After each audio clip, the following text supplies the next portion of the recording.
Harley Quinn, Nightwing, Stray Dogs, Alien, Carnage, Ultra Mega, c'est le programme du Back Issues VO que vous vous apprêtez à écouter sur First Print, votre podcast comics préféré. Une émission qui est là pour vous faire un petit bilan ponctuel et pourtant intemporel sur des numéros qui sortent. Donc ici en VO, si vous êtes amateur de lecture dans la langue de Kanye West. On est là surtout pour vous parler d'Ultra Mega en vérité. On vous le dit tout de suite, ça va être un podcast d'1 heure sur Ultra Mega. On va faire ça en fait, on va faire que ça. Corentin, est-ce que tu es d'accord ? Non. Non, d'accord. Alors je lance le générique et puis on va pouvoir se disputer juste après.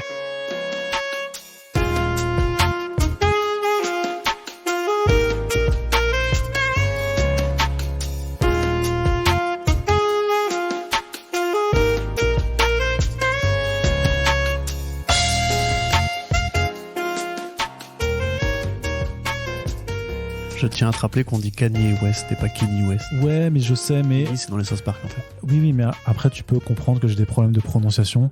Donc s'il te plaît... Je comprends pas du tout ça. Bah si, je comprends pas du tout. Est-ce que tu peux respecter ça, s'il te plaît ? Bonjour à toutes et tous et bienvenue dans First Print, votre podcast comics préféré. Après cette intro qui était assez incroyable et très bien travaillé, avec un rythme, un débit de parole aussi clair que concis et enjoué, puisqu'on est là pour vous parler de comics et en même temps vous apporter une pointe de bonne humeur dans votre journée, puisque quel que soit le moment où vous nous écoutiez, vous allez avoir le sourire après cette émission. Ça va être assez incroyable. C'est un peu comme prendre un rail de coke avec un bon café. Ça vous donne la pêche. C'est ça. Tu es la coke, je suis le café. Yes. Exactement.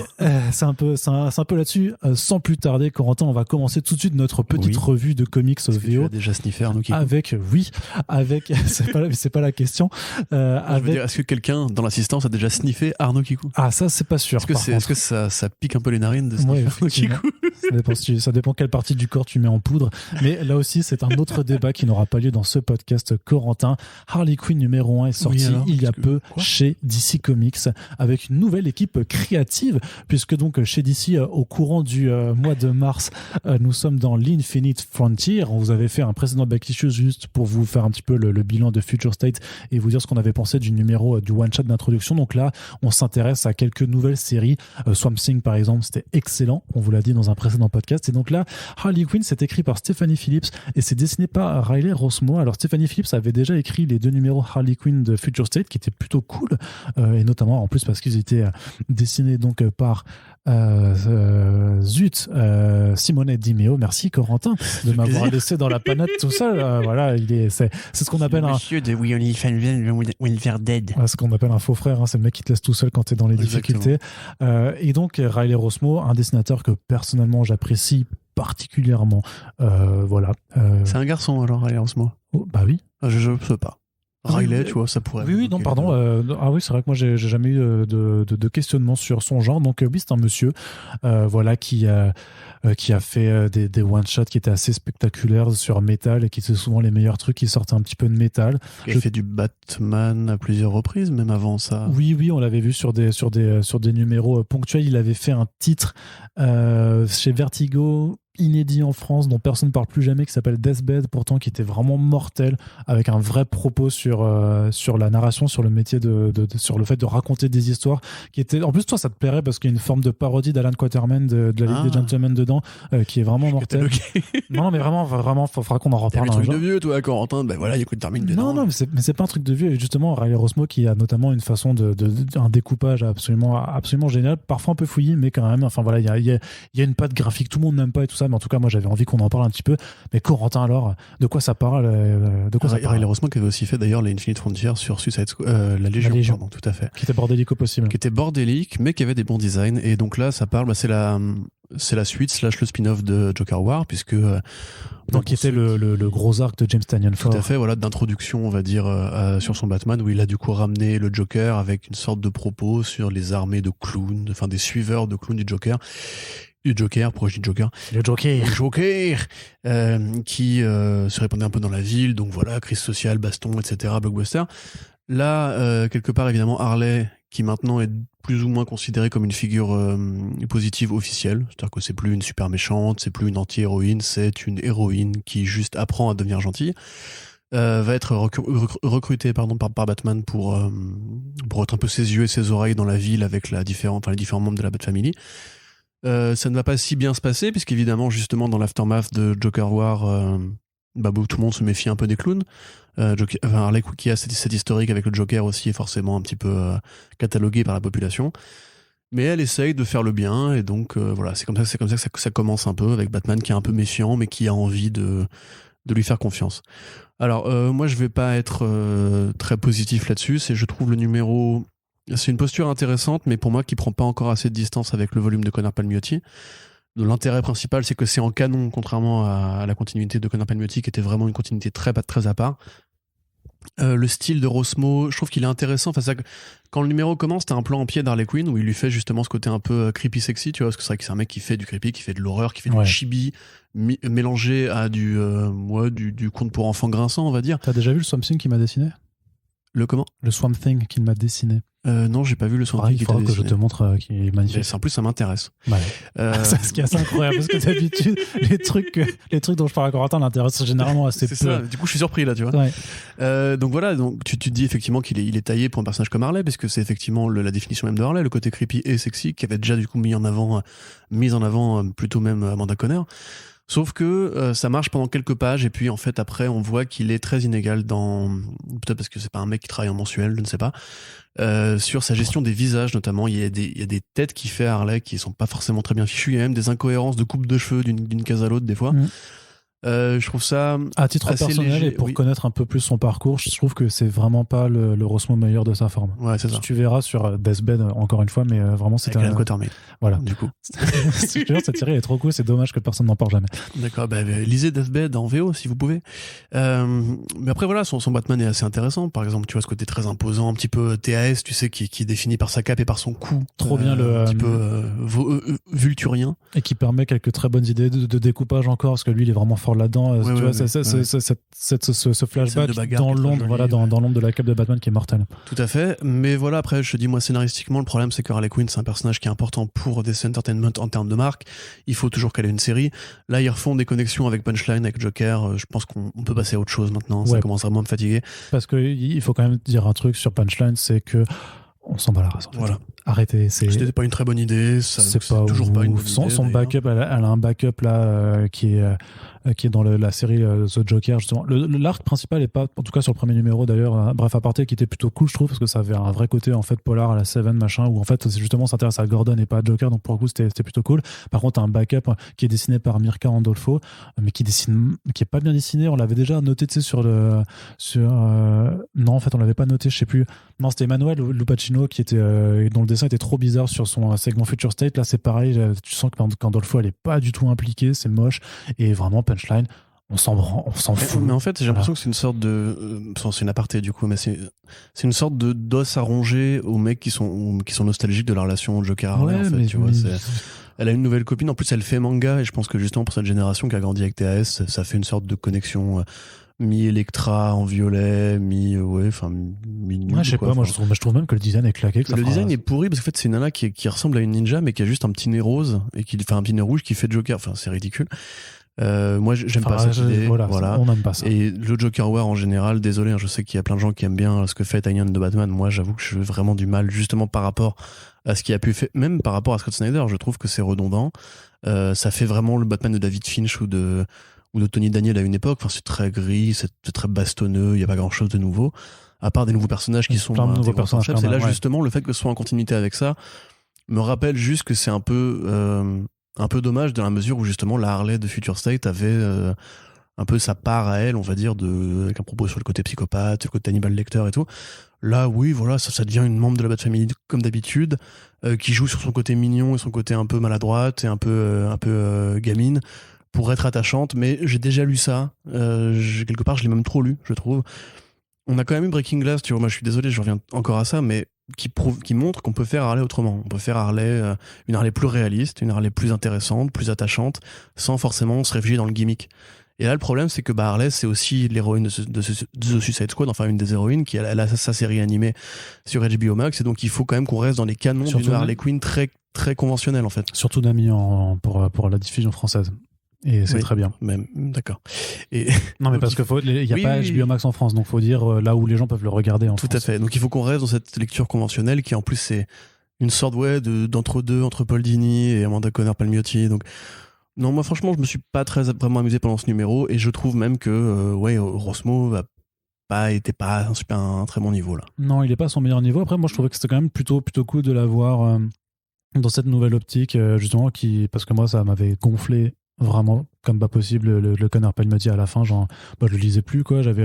Et après, tu sais, quand ils avaient eu la mini-série en Black Label, j'avais juste pris le premier numéro, et en fait, ça m'avait rappelé pourquoi ça me saoulait de toute façon. Donc, je trouve que c'est quand même vachement plus accessible, plus digeste et tout ça. C'est vrai que c'est un peu dommage de faire trop de renvois à Joker War pour celles et ceux pour qui Infinite Frontier, c'est un peu une sorte de porte d'entrée, parce que là, du coup, c'est pas forcément le cas. T'as pas besoin d'avoir lu Joker War. Et tu comprends quand même qu'il y a des choses qui se sont passées, qui sont plus ou moins importantes pour le personnage. Donc c'est juste un petit peu dommage. Après, je trouve qu'elle est bien. Moi, je la trouve bien dialoguée. Je trouve que les dialogues, ça a ce côté de Harley Quinn sassy, tu vois, mais pas non plus complètement. Ça part pas dans tous les sens, justement, comme quand c'était Conner et Palmiotti qui l'écrivaient. Donc je trouve qu'il y a une forme d'équilibre. Toi, tu parles d'entre-deux, entre Dini et Conner Palmiotti. Moi, je trouve que du coup, il y a un équilibre qui se tient bien, plutôt que d'avoir le cul entre deux chaises. Je trouve que ça joue bien, justement, sur le fil qui sépare les le cul, il est entre deux chaises là. Ah ouais. Il est très mal assis là, le cul. Ah ouais, bah moi je suis pas trop d'accord là-dessus. Tu vois, il a un peu mal à chaque fesse. Ouais, j'ai compris la métaphore. Non, moi, c'est mes limites, ça fait presque plus penser à Birds of Prey, le film, où justement je trouve, en fait, mais moi, j'aime fait penser plus à celle de la. Ils n'arrivent pas à gérer Harley, en fait, DC en général. Parce que quand tu vois, genre, avec Harley, avec la série d'animation aussi, carrément. Si, voilà, en animation. Mais j'ai revu justement TAS récemment. Et mon Dieu, mais qu'est-ce qui lui est arrivé? Parce que quand tu compares avec les comics contemporains et cette série animée de l'époque, non, mais c'est pas. Corentin. C'était mieux avant. C'est littéralement la série dans laquelle elle est apparue. Enfin, c'est obligatoirement la comparaison. Tu vois, enfin, la vérité, c'est que c'est devenu une marque ensuite. Parce que justement, il y a eu la Suicide Squad à la con et tout. Il y a eu Batman Arkham et tout ça. Ouais. Mais tu vois, quelque part, moi, je dis, mais sortez-la de Gotham City, sortez-la de la famille Batman. Faites-lui une série presque même sérieuse, mais bon, dans le gros bourbier Heroes in Crisis, j'aimais bien ce qu'avait fait Tom King de Harley, justement, en insistant plus sur le côté traumatisme, sur le côté elle est faillible psychologiquement, que là, pour le coup, c'est juste la petite nénette un peu mignonne et un peu maladroite que Batman essaie de caler au forceps et qui sait pas trop ce qu'elle fout dans la Bat Family. Non, ça non, je sais pas. Donc c'est pas une direction, direction qui te plaît. Loin s'en faut. Eh bien d'accord. Eh bien on va te poser que mon avis. Bien sûr, ça n'a que ton avis. On va te poser alors du coup la question, c'est est-ce que la nouvelle direction en revanche de Nightwing, allez mon gars, avec le numéro 78 qui est sorti et donc qui est repris par l'équipe composée de Tom Taylor et Bruno Redondo, qui a fait un très bon petit volume sur la Suicide Squad justement l'année dernière, qui est maintenant disponible en intégralité en VF sous l'intitulé Suicide Squad Renega, donc en 2 tomes. Voilà, donc une équipe qui fonctionne bien, qui fonctionne depuis longtemps ensemble, puisqu'ils faisaient du Injustice et Injustice 2 ils ont même fait des panels à la Comic-Con et ils ont même fait un panel avec nous deux effectivement à la Comic-Con. C'était chouette quand même, c'était cool, tu te souviens de ça? La vidéo est sur YouTube, je crois. Ouais, non, c'était impressionnant, il y avait du monde en plus. Il y a beaucoup de monde, et cool. Je comprenais absolument pas un broc de ce que disait Bruno Redondo. Je comprenais rien à ce qu'il disait. C'était assez gênant parce que j'étais là pour traduire et je comprenais pas ce qu'il disait. Mais c'est un très bon artiste, nonobstant cette information capitale. Il a step up de dingue quand même depuis Injustice. Alors peut-être que le format Digital First qui fait que tu dois présenter des demi-planches et que du coup tu peux pas penser tes planches comme des planches entières, quoi. Mais je pense que c'est ça, et puis le fait que c'était prévu pour être du numérique, que du coup il y avait peut-être moins d'efforts qui étaient faits au niveau de l'éditorial. C'est pas forcément l'effort, c'est pas forcément une question d'effort, c'est juste que du coup vu que t'as un chapitre toutes les semaines, faut abattre le taf aussi. Alors il était pas tout seul, mais encore heureux, mais enfin bref, il a quand même grimpé en niveau aussi, parce qu'à force de travailler généralement tu t'améliores, quoi. On n'a qu'à comparer les articles qu'on écrivait en 2013 sur DC Planète comparé à maintenant. Je pense que ouais. D'ailleurs, un peu plus, tu vois, dans le front page de la fin du mois de mars, on vous remettra l'extrait audio du premier podcast qu'on a fait ensemble. Non, mais fallait pas le dire, c'était une surprise. Mais tout le monde n'écoute pas les Back Issues, donc il y a la moitié des gens qui écoutent seulement les Back Issues en général, donc voilà, il y a des happy few qui seront au courant et d'autres qui auront la surprise. Et donc il laisse s'améliorer, et donc les deux reprennent ensemble Nightwing. Nouvelle direction, parce que Nightwing en Rebirth, en fait, grosso modo, pendant le run de Tom King, Dick Grayson s'était pris une balle dans la tête, après quoi il était devenu amnésique, et ça a en fait entraîné tout un passage où il ne s'appelait plus Dick Grayson mais Rick Grayson. Il voulait plus porter le costume de Nightwing, c'était naze. Et il y avait d'autres personnes, du coup il y avait un groupe de Nightwings aussi qui débarquait. Je vous avoue, j'ai pas tout lu non plus, parce qu'en plus ça a été repris par Scott Lobdell, genre pire move ever que tu pouvais faire sur ce personnage. Donc voilà, il y a plein d'errances qui ont été faites. Dernièrement, ça avait un petit peu rehaussé le niveau, parce que c'était, je crois, Dan Jurgens qui était revenu dessus, qui avait un petit peu essayé de corriger le tir. Enfin, mais quand même là, ça a été 3 longues années d'errance pour le personnage. Je vous avoue que moi, je m'en suis tenu très éloigné, donc ça fait plaisir de retrouver cette équipe-là qui montre tout simplement par les faits. Alors, on va pas trop développer, parce que l'idée, c'est pas non plus de tout spoiler tout ça, mais ça montre quand même simplement que voilà, quand tu mets la bonne équipe créative, eh ben ça marche, tout simplement. C'est con, tu vois, j'ai l'impression de dire 1 + 1 = 2, mais c'est simplement, voilà, mettez des personnes qui ont quelque chose à raconter d'intéressant, ou alors, je sais pas s'il y a l'éditeur derrière qui chapeaute un peu le truc et qui a eu simplement la bonne direction, mais donc, c'est à la fois... Non, c'est juste que Tom Taylor peut pas être partout, hein. C'est aussi ça. Non, mais mettez une bonne équipe créative, mais... Non, mais il y a pas longtemps, tu peux mettre une bonne équipe créative, mais sur une direction de merde. Si l'édito, il dit, ouais, on veut que, par exemple, que ce soit... Alors ça marche pas bien, parce que l'idée de mettre Gordon en Batman, c'était Scott Snyder qui l'avait pensé, donc tu peux pas l'imputer forcément à l'éditorial. Et c'était bien. Bah non, voilà, maintenant on peut le dire, c'était quand même vraiment pas terrible. Le bat-lapin là, putain. Le bat-labor. Oh là là. Ouais. Et bon voilà, tu vois, tu peux être un scénariste qui est bon, mais si l'éditorial est engoncé, voilà. Jason Aaron sur les Avengers, c'est un bon scénariste, mais la direction qu'on lui donne sur les Avengers, machin, je sais pas, elle est nulle, donc ça fait quelque chose qui est vraiment pas bien, tu vois. À l'inverse, ou Thor, où on a pu lui laisser, je pense, plus faire ce qu'il voulait. T'as pas tort. Bah j'ai pas tort pour le coup. Exactement. Alors qu'on parle de Nightwing, quand même c'est cocasse. Vas-y, revenons dessus juste une seconde. Donc, alors c'est rigolo parce qu'il y a quand même on vient de parler, on vient de faire une autre émission où on parlait de comics VF et notamment de Hawkeye. Que vous écouterez par contre plus tard, puisqu'elle interviendra après. Ouais, là il y a même des petits emprunts au Hawkeye de Matt Fraction et David Aja, puisque par exemple Dick Grayson va sauver un chien et a priori le recueillir, exactement comme dans le premier numéro de Hawkeye de Fraction et David Aja. Et il y a aussi une scène où justement Nightwing s'envole avec son gadget là, son bâton grappin, et c'est en fait le même découpage qu'utilisait Aja pour les flèches de Hawkeye. Donc il y a des petites idées comme ça qui sont mignonnes. La colo est assez intéressante, ça fait très numérique, mais c'est joli. Voilà, ils bolossent de vilains jocks qui veulent juste abattre un chien dans la rue. C'est des mecs très bizarres. Je sais pas pourquoi ils font ça. C'est sûr. Tu sais, mais en même temps, t'as bien vu, il y a des vidéos qui ont tourné récemment de mecs qui s'en prenaient un blaireau qui était mal en point. Genre vraiment, qui se sont filmés. Un animal? Ouais, un animal blaireau genre qui le savate, quoi. Enfin, d'accord. La cruauté, c'est en Russie, en France? Je sais plus dans quel pays c'était. En Russie, c'est normal. La cruauté humaine existe et ne se justifie pas, enfin ne s'explique pas. Pas reproche à faire au numéro. Et après voilà, donc il y a ce passage très émotionnel que vous avez sûrement dû voir tourner sur Twitter si vous avez des followers comics. On va pas en dire plus, mais voilà, ça revient un petit peu à l'enfance de ce bon Dick. Ça décale un peu d'ailleurs justement le rapport parental qu'il pourrait entretenir avec Bruce. C'est plutôt intéressant et original et même quelque part cohérent avec ce qui a été fait depuis les New 52, où leur relation est vraiment, je dirais pas en déliquescence, mais c'est vrai que c'est beaucoup moins évident depuis qu'Adamian en fait. Du coup non, c'était plutôt un bon démarrage, très émotionnel, pas forcément le truc qui te met le pied à l'étrier d'un arc de long terme tout de suite, mais qui réintroduit bien en fait la figure de Nightwing, enfin la figure de Dick Grayson et pas de Rick Grayson, qui était en fait je pense le moment que beaucoup de lecteurs attendaient depuis quelques années. Et c'est intéressant de l'avoir fait dans un numéro 78 et pas dans un numéro 1. Ça, on pourrait observer justement l'honnêteté de DC qui quelque part veut assumer ses conneries, veut assumer qu'il y a eu des numéros avant qui étaient pourris, et donc donne aux gens qui vont continuer à suivre la série, à acheter la série et à être abonnés à la série, une sorte de payoff de Rick Grayson et de ce traitement assez déliquescent.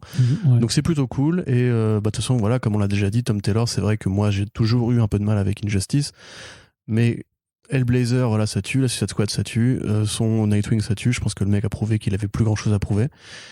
Et voilà, ça fait partie des fortes plumes de DC, hier, demain, et dans l'indé aussi d'ailleurs maintenant. Donc on est content et on suivra la suite avec attention et plaisir. Oui, c'est vrai qu'il faudra qu'on fasse un... après, on peut attendre peut-être quand ça sort en VF, quoi. C'est Steven Secrets chez Boom Studios aussi qui est vraiment, vraiment cool.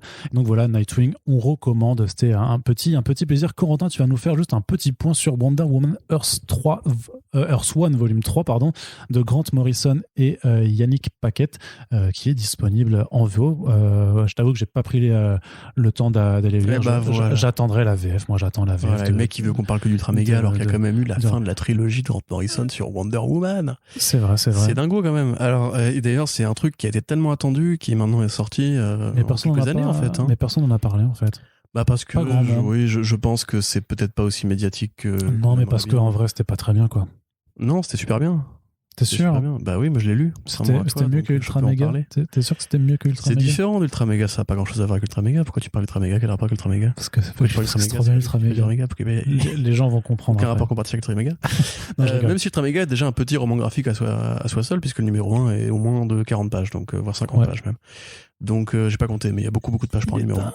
Donc, bref, Wonder Woman. Alors effectivement, c'est la fin de la trilogie que je vais amèrement vous spoiler pour ceux qui n'ont pas lu le tome 2. Désolé les amis, il fallait être à temps. Non, je rigole. Mais grosso modo, voilà, c'est le combat final entre les hommes et les femmes, simplement.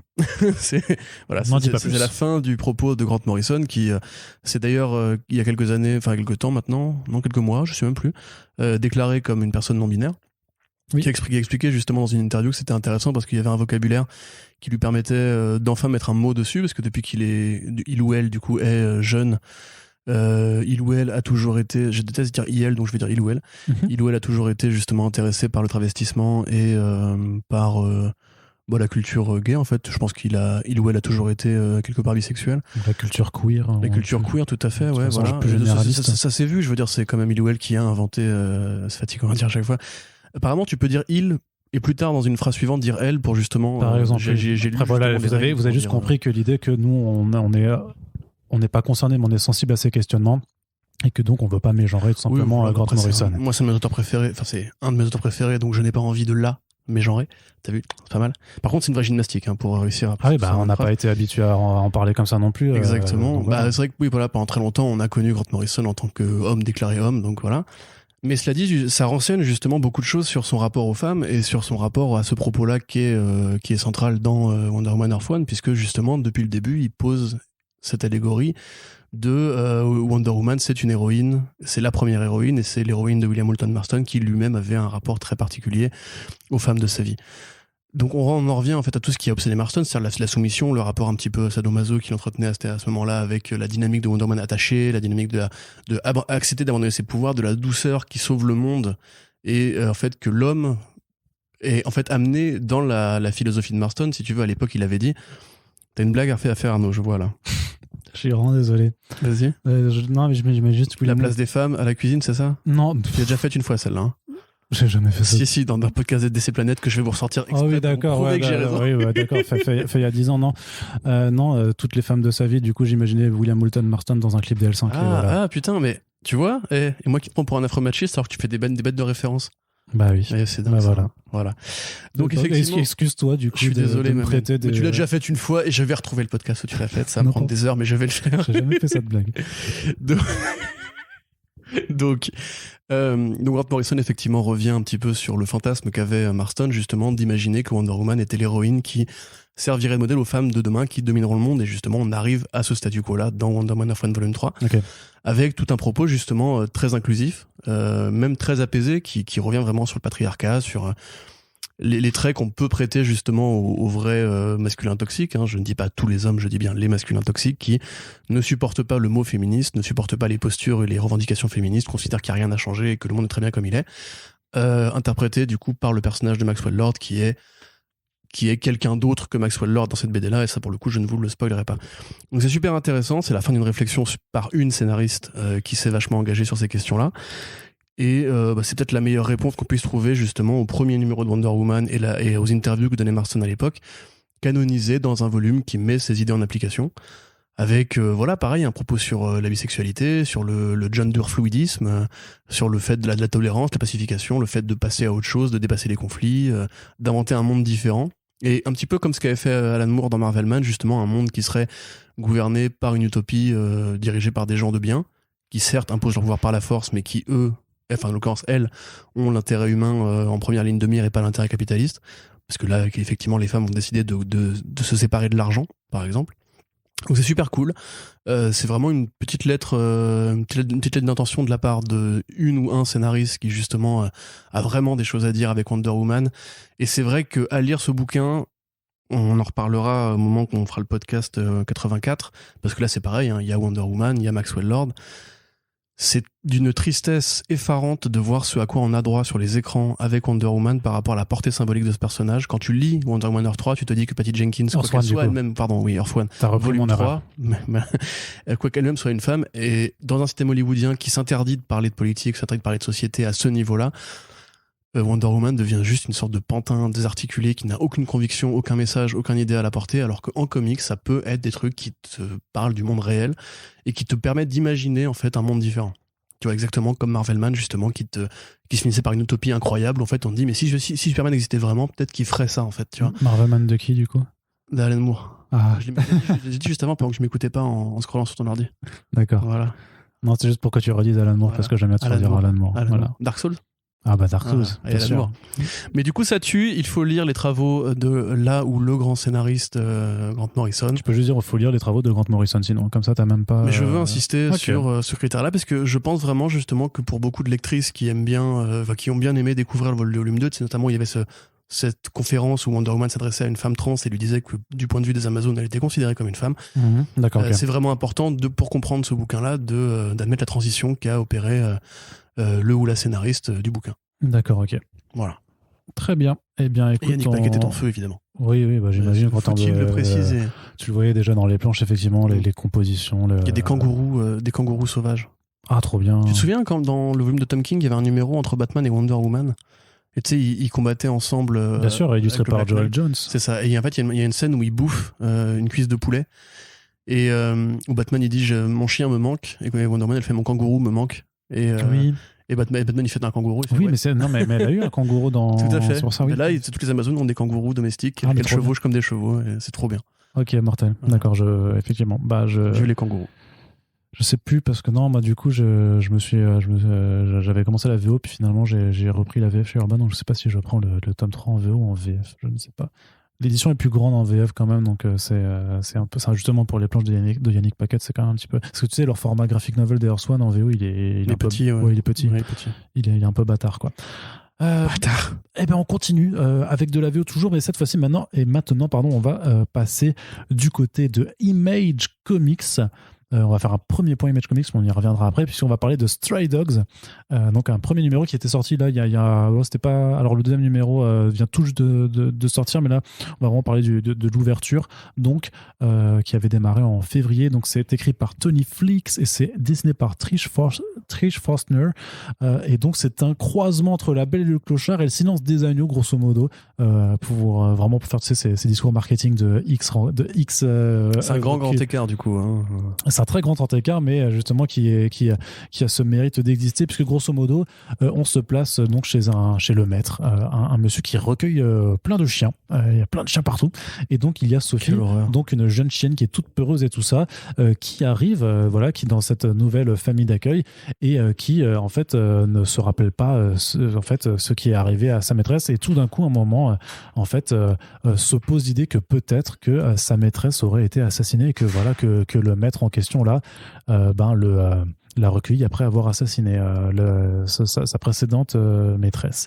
Sauf que le truc qui est un peu ça va être un petit peu le délire de l'histoire, c'est que l'auteur s'intéresse en fait à la question de la mémoire immédiate des chiens, des toutous, en se basant, je pense, sur une réalité scientifique qui fait que les chiens en fait gardent une forme de mémoire, par les odeurs notamment, en fait reconnaissent justement les personnes et tout ça, mais n'ont pas une mémoire immédiate de ce qui s'est passé forcément il y a quelques jours. Donc ça aboutit notamment quand ce numéro te présente notamment c'est très introductif, hein, mais Sophie donc rencontre un peu tous les autres membres de tous les chiens qui ont été adoptés par ce monsieur, à se dire les gars, on a joué il y a 2 jours avec un bâton, mais est-ce que quelqu'un l'a retrouvé, tu vois, puisque en fait ils ont déjà oublié où est-ce qu'ils l'ont passé. Donc difficile effectivement a priori de mener une enquête policière où il faut se souvenir des choses au jour le jour, quand justement au bout de 48 heures t'as oublié ce que t'avais fait avant. Pourtant les bêtes de somme y arrivent. Les bêtes de somme y arrivent, mais les bêtes de somme sont peut-être plus fantaisistes là-dessus, justement. Tu crois? Peut-être, je ne sais pas. En tout cas, le style graphique vraiment de Trish Forstner est vraiment, c'est du Disney, c'est des Aristochats si tu veux, c'est du Roxy Rookie, c'est l'esthétique à la Don Bluth, vraiment, et ça colle. Et je trouve que le mélange des deux, ça fait un décalage qui est assez savoureux. T'as vraiment, alors c'est pas encore la grande flip, hein, on attend vraiment le côté thriller ultra glauque au Silence des Agneaux, mais sur la promesse de départ, je trouvais que c'était un démarrage vraiment très intéressant, un titre qui m'avait déjà un petit peu tapé dans l'œil quand il avait été annoncé, donc je suis plutôt content de voir que mes biais positifs ont été confirmés. Mais Corentin, toi qui n'aimes a priori moins, qui n'aime pas trop les chiens, hein, c'est un débat un petit peu houleux qu'on a eu dans un récent front page. C'est les vrais débats de société. Et j'ai été très déçu de voir beaucoup de gens prendre le parti de Corentin sur la team chat, et je t'avoue que je suis assez surpris et triste, mais bon, c'est pas grave, Corentin. Donc quand même, si on enlève ton mauvais goût, si on écarte ton mauvais goût par rapport à ces questionnements sociétaux, qu'est-ce que t'en as pensé? Qu'est-ce que j'en ai pensé? C'est effectivement, graphiquement, c'est assez intéressant. C'est vraiment ce mélange entre animation et dessin de comics. Enfin, c'est de l'animation figée, on va dire, enfin mise sur papier. Ce qui est le terme du dessin, quoi. Le principe est intéressant. Après, ouais, c'est vrai que y a un vrai reproche à faire dans cette série. T'es un gamin. Où sont les chats, putain? Les chats, ce qui est rigolo, c'est en fait, tu sais où sont les chats? Ils sont bloqués en fait dans l'autre maison parce qu'il y a un point de lumière sur une porte et il se passe rien. Tu rigoles, en fait, les chats ils sont dehors, ils vivent leur vie, ils sont libres, ils sont libres et heureux, et ils sont mignons. Ouais, ils se font surtout écraser par des bagnoles, et c'est pour ça qu'il n'y a parce qu'il n'y a jamais de chien qui se fait écraser par une bagnole, bien sûr. Bah beaucoup moins quand ils sont dans un chalet avec un grillage, là, tu vois. Non, par contre, c'est rigolo parce qu'effectivement, dans la postface du numéro, on voit qu'en fait l'auteur et l'autrice ont tous les deux des clébards. L'auteur il a un pitbull et l'autrice elle a un petit husky qui est trop mignon. Mais en fait j'aime bien les chiens, si tu veux. C'est juste, je connecte pas à cet imaginaire des films pour enfants avec des clébards, tu vois. Tu parlais de Roxy Rocky, je déteste Roxy Rocky. Non, mais il y a les aristochats, il y a les aristochats, il y a Napoléon, les chiens c'est des figurants dans les aristochats. Mais trop pas, mais Napoléon et Lafayette ils sont pas figurants, mon gars, ils sont incroyables. Non, je dis Napoléon et Lafayette. ils sont trop bien. Personne ne va l'avoir. Et justement, il y a Napoléon dans Tout à fait. Non, mais par contre, vraiment, ils sont trop marrants. C'est effectivement calqué sur cette esthétique-là. Mais en fait, elle me renvoie moins à cette enfance, je pense qu'il essaie de convoquer. C'est une rencontre entre l'imaginaire de l'enfance de ces dessins animés-là avec un truc plus glauque quand tu vois le truc par les yeux d'un chien qui justement se pose ce genre de questions en mode et si mon maître c'était un. Voilà, et puis qu'est-ce qui est arrivé à l'autre et tout. Du coup ça connecte moins avec mon imaginaire à moi. Par contre c'est plutôt bien fait, c'est plutôt bien rythmé, et il y a justement des petits gimmicks pour mettre en façon les aristochats, justement pour mettre en scène les émotions de ces animaux là avec du dialogue, avec des interactions sociales et tout, qui est plutôt bien fichu. Ouais. Voilà, tu vois, donc je suis pas non plus un ayatollah du félin. Ok, bah tant mieux. Même si en vrai les chats gouverneront le monde, les chiens seront morts en se grattant les couilles.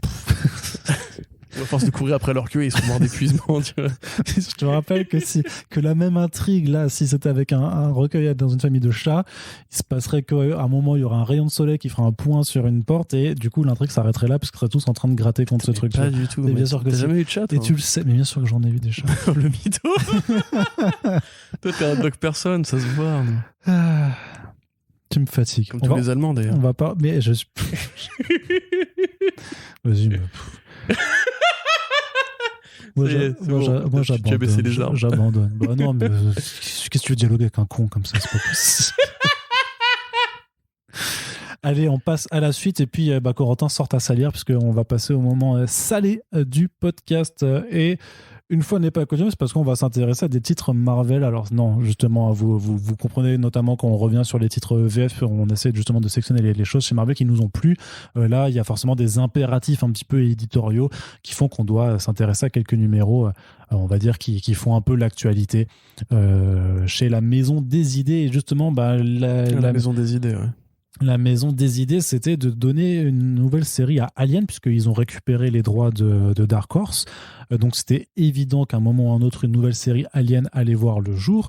On a déjà fait pas mal de layers sur la question en front page, où on trouve que ça fait chier que Marvel soit allé piller encore une très bonne, une licence qui a eu droit à de très bons comics à Dark Horse, parce que justement, il y a un risque que chez Marvel, ce soit plus bridé d'un point de vue créatif. Ou même simplement qu'on se farcisse encore des comics Alien, comme si la franchise avait encore, au-delà d'une enfin, je veux dire, ça fait quand même combien de temps qu'on n'a pas eu un vrai bon film Alien Moi, je trouve que Alien Covenant est quand même très respectable, mais c'est un autre débat. T'as dit par quoi? T'as dit quoi, là? Alien Covenant est très respectable? Ouais. Je l'ai dit, mon gars. Je l'ai dit, là. Je l'ai dit en face, et tu vas... me trolles, c'est parce que je t'énerve à cause des chiens. Tu vas rien faire. Tu vas rien faire, mon gars. Niquer ta race.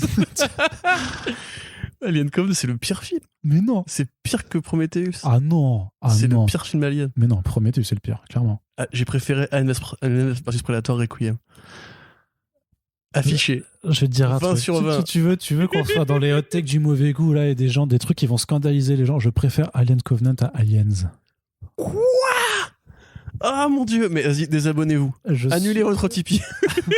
Je ne supporte pas ce truc avec les Marines ultra virils. Je démissionne, c'est fini entre nous. Au revoir. La seule chose qui sauve Aliens, c'est la reine Alien, c'est tout. Mais t'es un malade. Ah non, je suis pas un malade du tout. T'as des problèmes dans ta tête? Alors j'ai pas de problème dans ma tête, effectivement, je te permets pas de me vanner là-dessus. Mais ce n'est pas la question. Corentin, du coup, cette nouvelle série, donc, elle est montée donc, par Philip Kennedy Johnson, oui, voilà. donc auteur qui s'est fait connaître notamment avec Le Dernier des Dieux, qui est en train de reprendre chez DC les titres Superman et tout ça, qui grimpe quand même. Et au dessin, par contre, le tristement célèbre Salvador Larroca, qui notamment se fait connaître parce que sur les titres Star Wars, en fait, il s'amusait à photoshopper un peu les visages des acteurs pour coller dans les dessins. Cas, là, hein. Et on va y revenir justement. Et c'était dégueulasse, c'était vraiment dégueulasse. C'était laid. Et en fait, on ne comprend pas forcément pourquoi Larroca a toujours autant de travail. Moi, l'hypothèse, c'est que c'est parce qu'il tient les deadlines et que ça reste malgré tout un facteur très important dans l'industrie américaine, c'est de pouvoir vraiment sortir les numéros chaque mois. Et que lui, a priori, il est capable de faire même plus qu'un numéro par mois. Et en même temps, quand on voit le résultat, on s'en est... C'était de la merde quand même, Corentin, ce truc-là. C'était naze. Je préfère Alien Covenant. Tu vois. Ouais, d'accord, forcément. Mais et justement, tu sais pourquoi c'était naze? Parce que ça se rapporte à Aliens, justement. Mais oui, je ne veux pas spécialement. Quand même. La photo du groupe et tout ça, c'est... Oui, non, mais évidemment, mais ça se rapporte surtout à rien, en fait. Ça n'a rien à voir avec Alien. C'est du post-Alien. C'est l'histoire d'un héros qui a combattu effectivement dans une configuration à la Aliens avec des gens qui avaient des flingues et pas à la Alien avec des mecs qui n'étaient pas préparés pour affronter cette menace-là, qui est revenu sur Terre ensuite et qui, quelque part, un enfant qui, justement, c'est une sorte de mec un peu... c'est une sorte de caricature de gauchiste qui justement veut combattre la Weyland-Yutani, mais qui se pense que son père est un traître ou je sais pas quoi. Mais donc, j'ai juste une question à te poser, parce qu'on a quand même le visage de Bishop qui est repris de l'acteur qui jouait les Bishop, mais justement l'ancien GI, c'est pas un des mecs de Aliens? C'est une bonne question, je sais pas trop. Moi, je suis quasiment sûr parce que t'as une photo. Je crois que tout le monde meurt dans Aliens à part Ripley. Hein. J'ai plus le souvenir, c'est pour ça que j'ai plus le souvenir. Après, des Colonial Marines, c'est un truc qui a été largement développé et par Dark Horse et par les jeux vidéo, les différents jeux vidéo Aliens, parce que c'est vrai que tu fais bien de le noter, Alien, c'est une franchise, mais il y a des différentes franchises dans la franchise. T'as la franchise Alien vs Predator, la franchise Aliens versus tout court, et la franchise Aliens qui justement qualifie les différents combats qui sont effectués par les Colonial Marines dans la galaxie, pour le compte de la Weyland-Yutani. Et effectivement, donc là, oui, on retrouve le physique de Bishop, ce qui est sympathique, rigolo, c'est cool, on s'en branle. Il y a cette espèce de truc très pompeux à la Westworld saison 3, où voilà, c'est une société futuriste, technologique, où les corporations ont gagné. C'est des rapports père-fils, mais tellement archétypaux, tellement caricaturaux. T'es pas dans l'espace. Caricaturaux, parce que ça, on repart sur ce principe de Marines qui était déjà très mal écrit dans Aliens, du coup. Donc, en fait, je ne veux pas répondre à tes conneries parce que tu sais que là, en fait, les gens, tu me perds des abonnés, là, tu vois. Ben non. Le compte des abonnés est descendu à 200. Et encore, c'est que tes fans à toi, tu vois. Le reste des gens sont évidemment des gens de bon goût qui n'aiment pas les chiens et qui aiment bien Aliens. Tu sais très bien que je n'ai aucun fan, donc arrête un peu tes conneries. Donc, qu'est-ce que je voulais dire? Donc, ouais, simplement, c'est nul, en fait. Tu vois, c'est creux, c'est rien. Alien, le principe, moi, tu vois, justement, je suis pas un extrémiste. J'aime bien Alien, j'aime bien la saga, les 4 films Alien, j'aime bien les 4 films Alien, voilà. J'aime bien justement ce côté. Un réalisateur, une vision, un style, etc. Le premier film est un film d'horreur, le deuxième est plus un film de guerre, ou en tout cas d'action dans l'espace. Le troisième est un huis clos carcéral. Le quatrième est un space opéra dans un futur poussiéreux à la 5e élément et tout. Donc là, tu vois, cette espèce de ce côté, on bifurque, on change de position, on change de style, ça me va très bien, au demeurant. Sauf que là, en fait, ça accumule des clichés, justement, de science-fiction fade. C'est-à-dire que, grosso modo, le côté, le mec qui revient de la guerre et qui est un peu, comment dirais-je, PTSD, c'est pas intéressant. On nous place Bishop juste pour le fanservice. Le gamin, c'est une tête à claque, mais absolue, vraiment. Les dialogues qu'ils ont, t'as vraiment l'impression de regarder une mauvaise série télé de la Fox. C'est téléphoné, quoi. Mais oui, mais il n'y a rien. Et puis, au niveau des designs, il n'y a pas de design. En fait, t'as une double page dans laquelle Salvador Larroca, en fait, décalque des modèles d'aliens. Du coup, ça rend bien, c'est joli. Ouais, c'est une double page. Sauf que comme le mec, si tu veux, il n'est pas capable de dessiner des visages humains. Ouais. pourquoi tu fais un numéro entier avec que des humains ? Ouais, déjà. Tu vois, c'est dans ce cas-là, fais une série avec que des monstres. Et tu puis vois. sur cette double page qui ouvre un peu le numéro, t'as aussi un personnage du coup qui est nouvellement créé pour enrichir un peu la galerie de Alien, Xenomorph, tout ça, mais qui est pas beau. Enfin, du coup, moi qui ne m'augure rien de bon. Mais voilà, mais en plus, quoi. tu vois, à la limite, bon, t'aimes pas Aliens, mais tu pourras quand même reconnaître que non, mais je l'éclairage du film est quand même joli. Non, mais en fait, pour revenir, parce que si les gens sont scandalisés et que je veux absolument pas qu'on perde les 200 abonnés. Je dis pas que c'est un mauvais film par contre. Hein. C'est vraiment un goût tout à fait personnel et moi c'est vraiment non mais je reconnais toutes les qualités sur le militaire qui te c'est ça, c'est cette idéologie. Non mais je peux comprendre. Il y a quoi. vraiment des fans de chaque film Alien certains qui détestent. Tu vois, moi je connais plein de gens qui ont horreur du 4. Alors que moi je l'adore, c'est mon préféré. Moi je l'adore pareil. J'ai commencé par le 4. Tu vois, moi j'ai découvert Alien par le 4. Je les ai vus dans l'ordre, mais c'est quand même le 4 qui personnellement me marque le plus. 3, donc ça n'a aucun sens.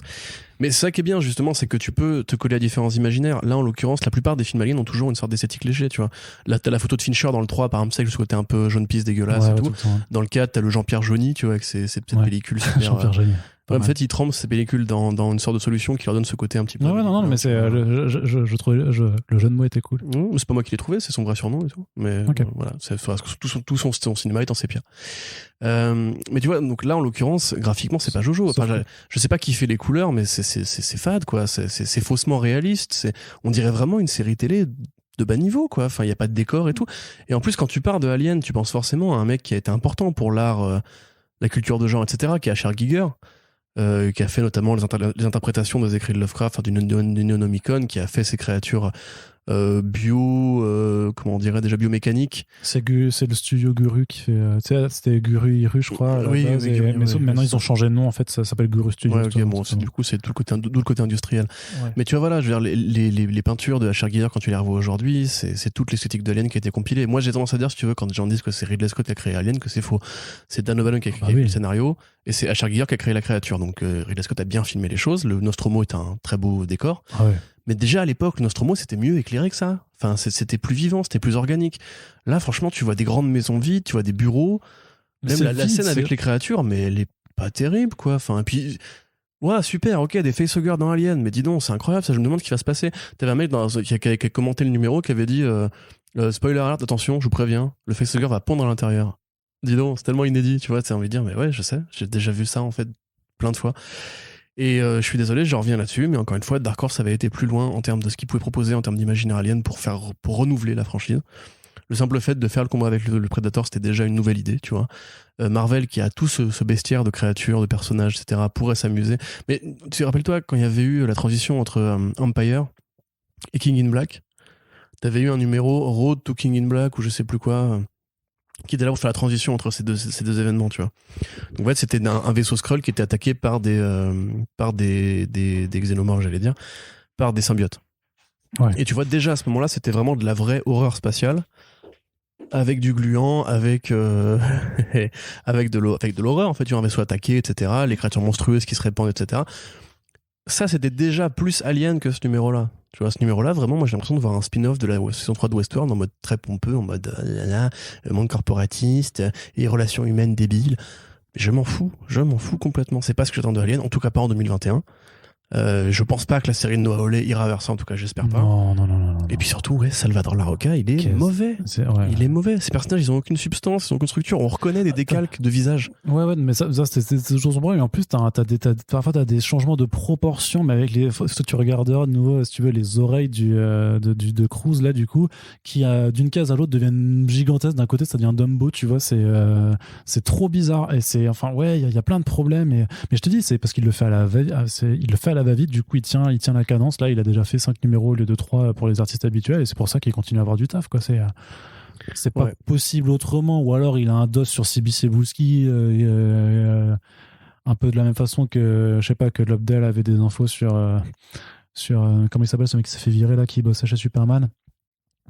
Eddie Berganza. Oui, voilà. Eddie Berganza. Tu vois, c'était des trucs comme ça, tu vois, c'est bizarre. Enfin bref, voilà, on était très très certain que ça allait pas être bon. Pour le coup, sur la partie graphique, c'est vraiment, vraiment pas bon. Et puis, Philip Kennedy Johnson, pour le coup, n'est clairement pas à son meilleur. Et un autre titre de Marvel à aborder, c'est du coup le premier numéro de l'anthologie Carnage, Black, White and Blood, qui reprend un peu le même principe que Wolverine, Black, White and Blood, c'est-à-dire des histoires en noir et blanc par des équipes créatives différentes avec ces tonalités de rouge qui techniquement sont plus à propos même que pour Wolverine sur le rouge, puisque Carnage, c'est un symbiote avec une apparence de sang, donc il est rouge, c'est normal. Qu'est-ce que tu as pensé un petit peu de ces 3 histoires différentes qui, dans l'ensemble, n'étaient pas terribles? Bah oui, c'est vrai que ça n'a pas forcément relevé le niveau. Je vais me faire le porte-parole de notre ami Quentin, d'ailleurs, j'avais vu son tweet passer, j'étais d'accord avec lui. Je trouve même, ça fait même pas en fait black and white. Je trouve, tu vois, comme c'est quasiment que des nuances de gris, oui. Ça fait vraiment aussi, même pas histoire en noir et blanc, tu vois, c'est-à-dire que c'est super ancré, c'est super dans l'aplat de texture, en fait, l'aplat de nuances de couleurs. La première histoire, et en plus, c'est sûr que ça prend à Paris, ça parle pas vraiment de Carnage. Tu vois, ça parle pas de Cletus Kasady, à part la 3e histoire qui fait un vague lien. Là, quelque part, t'as un côté, il combat des héros dans une sorte de décor où il raconte une histoire mythologique. Voilà. Après, la 2e, c'est un western. Pourquoi il y avait Carnage, autant des cow-boys, je sais pas. À la limite, celle-là est plutôt sympathique dans ce qu'elle essaie d'instaurer. J'aime bien l'approche très vite à plat de Pichelli. Ouais, j'aime bien l'approche juste graphique de Pichelli là-dessus. Même Ken Lashley, tu vois, c'est un artiste qu'on voit pas souvent sur les planches intérieures, donc je trouve que ça fait plaisir de le revoir parce qu'il a il a un trait qui, je trouve, colle bien avec ce personnage et avec ce truc très organique, très un peu cher, tu vois. C'est ça. Et la 3e histoire, du coup, c'est un récit dont vous êtes le héros. Ouais. Ce qui est plutôt une bonne idée, mais ça manque de pages, ça manque de place, ça manque de direction pour être abordé sérieusement. En fait, ils avaient déjà fait ça avec Deadpool d'ailleurs. Oui, c'était Ali Wing qui est d'ailleurs très bon. Je suis Deadpool, qui était très très drôle. Qui avait plus de place pour se développer. C'est-à-dire que là, c'est quand même une mini-histoire dans une série anthologique avec un personnage anonyme qu'on ne connaît pas, donc il n'y a pas vraiment de contexte scénaristique. C'est plus genre vous êtes Carnage, est-ce que vous tuez lui, est-ce que vous allez par là et tout.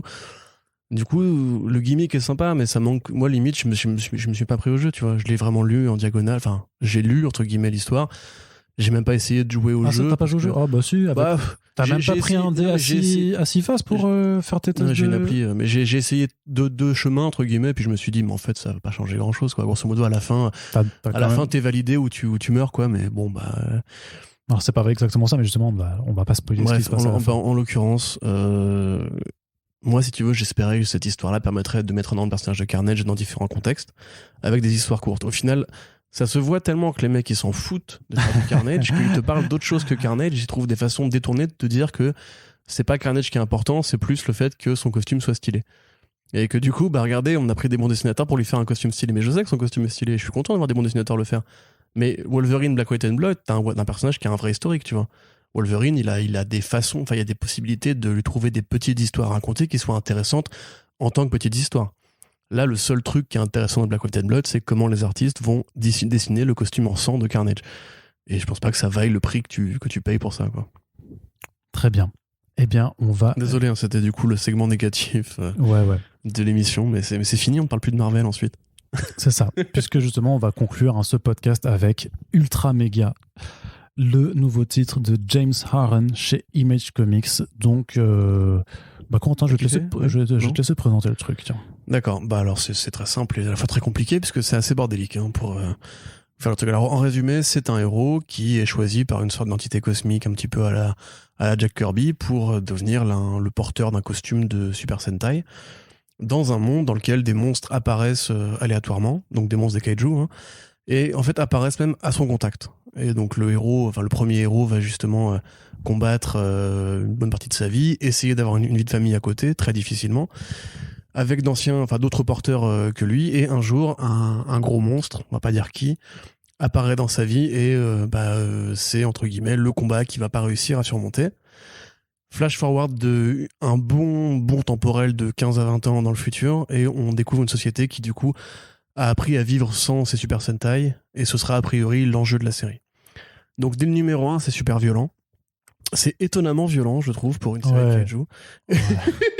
Non, mais de ouf, c'est hardcore. C'est-à-dire que là, on est sur un niveau de violence qui est comparable à Invincible. C'est-à-dire que c'est vraiment... Ouais, t'as raison. C'est vraiment supra violent. Quelque part, ça cherche aussi, justement, la débauche comme ça.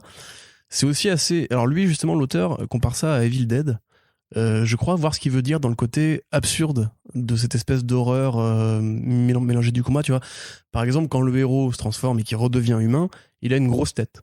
Ouais. Tu vois, sa tête parce qu'il garde les séquelles un peu de son statut. C'est ça, et ça, c'est une sorte de second degré un peu bizarre qui mélange là-dedans. Alors évidemment, c'est facile d'y voir du Evangelion aussi, de voir du Pacific Rim aussi. Il y a un côté aussi, un mec qui fabrique des robots, donc il y a peut-être probablement aussi un côté, enfin, il y a un imaginaire japonais qui est très sensible. Par contre, c'est vraiment du comics à l'américaine, hein, ça bourrine, c'est très joli. C'est un peu une sorte de Big Girls sous acide, qui aurait croisé un type dans la rue et qui l'aurait emmené boire une bière. C'est la version rated R de Big Girls, a ses moments de violence, tu vois, mais ça atteint jamais ses sommets d'extravagance. Là, on voit vraiment de rivières de sang par exemple, dans les rues, et des rivières qui noient les gens tellement il y a du sang. Quoi. Ouais, donc, c'est ça. C'est vraiment très, très, très crado. C'est vraiment super taré. Je trouve ça un peu difficile à suivre au début. C'est-à-dire qu'il y a vraiment tu vois, il y a des personnages, les autres Sentai par exemple, qui sont introduits autour d'une case ou deux et on t'en parle pas après. Il explique, hein, c'est Aren, c'est ça? Ouais, James Aren. Ouais. James Aren, il explique que c'est la première fois qu'il écrit un bouquin, en fait, ça se voit un peu, je trouve, parce qu'il y a quand même des petites fautes de rythme, des petites fautes de syntaxe, on va dire, narrative. Mais par contre, ouais, c'est sincère. Tu vois, justement, ça sent aussi justement le premier boulot qui pue la fraîcheur, qui pue l'envie d'en mettre partout, qui est super généreux, qui va très vite, très loin, qui est aussi dynamique et aussi agréable à regarder que Big Girl. C'est quand même d'ailleurs super cool de se dire que on n'a pas eu la mode du kaiju qu'on aurait mérité au cinéma après Pacific Rim, mais on l'a eu en comics parce qu'on a The Kaiju Heist, on a Kaiju Max, on a Big Girls et on a maintenant Ultra Mega. Donc ouais, voilà, si vous êtes fan si vous êtes dans la niche de ces fans-là, et même si vous avez aimé Invincible, si vous aimez justement Evangelion, si vous aimez je sais pas trop en dévoiler parce qu'il y a quand même quelques surprises dans le numéro, si vous aimez l'horreur vraiment enfin l'horreur, le combat qui tire sur l'horreur, peut-être je pensais aussi au truc de Tradmoor qu'il avait fait quand il était jeune. Comment s'appelait ce Arnaud? Luther Strode. Voilà, ouais. Si vous aimez Luther Strode, c'est vraiment dans ce niveau de violence aussi, avec des boyaux, avec du bon crado, quoi. Et ben ça fait carrément le boulot et c'est super joli. C'est très dynamique, c'est bien. Arnaud? Bah, incroyable. J'ai kiffé. J'ai tendance, je sais pas si j'arrive pas forcément à voir si je m'emballe ou pas facilement pour des comics de façon générale. Tu vois, je sais que parfois j'aime bien. Enfin voilà, je suis pas j'ai pas une formation littéraire, mais j'ai parfois un peu un sens des mots où j'aime bien faire de la grandiloquence. Tu veux, j'aime bien utiliser des jolis mots. J'aime la langue française et les jolis mots. Mais quel putain de claque, mon Dieu. Alors là, par contre, je suis très, très... je suis pas du tout... C'est des jolis mots, là. Non, c'est pas joli du tout. Incroyable. Il y a des moments, tu vois, où tu te prends des claques, mais sur le design des monstres, sur les scènes d'action, sur certains retournements de situation et tout ça, vraiment, c'est pour moi du grand... Alors, je serais peut-être moins... parce que je suis encore sous le choc, si tu veux. Moi, ça m'a fait un choc, tu vois. Ça m'a vraiment... j'ai eu des blocages sur des planches, sur des moments, des instants, et parce que j'aime de toute façon cet esprit, j'aime cette mythologie du kaiju et tout ça. Je suis pas expert, tu vois, je connais pas tous les trucs, mais c'est un truc qui me parle vraiment de ouf. J'adore, c'est pour ça que j'ai kiffé Big Girls, et c'est pour ça que je kiffe Kaiju Max. Et c'est pour ça que dès qu'il y a eu cette annonce, je savais que j'allais lire directement ce truc parce que ça avait l'air beaucoup trop cool dès les premières planches de preview. Mais les planches de preview étaient un peu trompeuses sur ce que ça allait raconter vraiment. Et même ce chapitre qui est long, hein, tout ça. Le numéro 1, c'est un mini roman graphique en fait. Ouais, c'est ça, parce que au sortir, on ne sait pas du tout en fait quelle va être la direction, qui est pas du tout en fait ce que même te laissait montrer. Donc c'est pour ça, c'est cool, on va pas en dire plus, mais vraiment c'est très très surprenant. Forcément le fait qu'il y ait plus de pages, ça permet de développer tout ça. Hein. Mais donnez-nous des démarrages de séries comme ça, c'est ou de mini-série, je me rappelle plus, je pense que c'est une mini-série, je l'ai plus en tête là, mais donnez-nous des trucs comme ça, et puis graphiquement, mais ça tabasse tellement, enfin c'est tellement ce que j'aime moi dans le genre, dans l'horreur, dans le fantastique, dans ces délires là, c'est ouais, c'est ce que je dis, c'est organique et tout, il y a effectivement un peu du Evil Dead, il y a du body horror, il y a vraiment du vrai monstre et tout, c'est créatif, j'arrive même pas à trouver les mots si tu veux pour savoir comment te le vendre, j'ai juste envie de dire va le prendre, feuillette-le, tu verras, c'est sûr, ça ne peut que être ta cam, tu vois, enfin si tu vis dans mon esprit bizarre, dans mon imaginaire quand même, justement, si vous n'avez pas les comics violents ou... Oui, je peux comprendre. Si vous avez peut-être vomi ou si vous avez été un peu écœuré par le film Horribilis de James Gunn, il y a de la larve dans ce numéro. Il y a pas mal de larves quand même. Et c'est un style. Non, mais c'est vrai que pour le coup, je comprendrais pas qu'on kiffe pas. Après, c'est vrai que voilà, il y a de tout et tout ça. Et bien sûr que je comprendrais que ça ne plaise pas à tout le monde et tout ça. C'est pour public averti, hein, ça c'est certain. C'est pas pour un... Et j'ai envie de dire vraiment, alors je sais pas si des éditeurs, franchement je le vois tellement franchement. Monsieur Beaujouan. Monsieur Beaujouan. Kiko a quelque chose à vous demander. De 404 Comics, clairement, s'ils arrivent à l'avoir en vrai, ça peut tellement faire. C'est clairement le pendant, Rated R de Big Girls, machin, avec d'autres thématiques et tout ça, mais je trouve que ça se complète tellement bien dans le truc, en vrai, je le vois tellement sortir chez le même éditeur, puis après de faire traduit par un certain Arnaud Kiko. Bah là, je me propose, bien entendu, mais c'est pas là, on s'en branle, c'est pas ça la question, c'est qu'en vrai je vois très bien après c'est une sorte de diptyque, le diptyque kaiju, tu vois, comme ça, avec Big Girls d'un côté et Ultra Mega de l'autre, vraiment c'est énorme, ouais, c'est énorme. Peut-être si vous aimez je sais que parce que j'ai vu un petit peu ce qu'avait fait James Aaron, si vous aimez Devilman Crybaby aussi, c'est un peu cette atmosphère un peu de croisement entre un imaginaire très japonais et un truc vraiment bresson et triste. C'est très sombre, ouais. Et lui pour le coup c'est un peu ce qu'il cite justement, parce que vraiment, c'est très noir très vite. Là, on vous parle vraiment de... Faut vraiment pas que je spoil, mais il y a vraiment des trucs qui sont anormalement réalistes ou anormalement enfin, pas dégueulasses, mais anormalement tristes, dans un truc qui justement parle de mecs Super Sentai qui se mettent des patates avec des monstres géants, quoi. Donc oui, c'est vraiment une œuvre à part. Le deuxième numéro fera 44 pages. Donc déjà en 2 numéros, il y a déjà de matière en fait à faire une édition en fait. Donc peut-être que ça arrivera plus vite que prévu. Mais voilà. Et Tradement justement a fait une variante pour le numéro 1. Ouais. Donc voilà, pour moi, je pense qu'ils ont, c'est les fans de violence. J'ai déjà eu quelques petits coups de cœur en ce début d'année, mais celui-là, c'est imprimé pour longtemps. Nouveau forcing, ramener Ultra Mega en VF, je m'en fous. Mais faites-le. C'est un indispensable, à mon avis, déjà pour moi. Enfin, juste ce numéro pour moi lui-même est déjà un indispensable de l'année, quoi. Et donc, je conclurai là-dessus. Voilà, sinon, je vais juste me répéter à me hyper comme un connard. On espère que ces conseils de lecture vous auront plu. Enfin, ces conseils et des conseils du coup. On espère que ce numéro vous a plu comme les autres. Donc n'oubliez pas que vous pouvez partager. Voilà. Les Back Issues sur les réseaux sociaux, lisez des comics, soyez curieux, écoutez-nous ou pas, n'hésitez pas à nous dire ce que vous avez lu de votre côté aussi, il y a peut-être des choses sur lesquelles nous on passe à côté, donc on sera ravis d'échanger avec vous, et n'oubliez pas surtout simplement de partager les podcasts pour faire vivre la culture comics le plus loin possible. Merci de nous avoir écoutés et à très bientôt pour les prochains podcasts. Salut.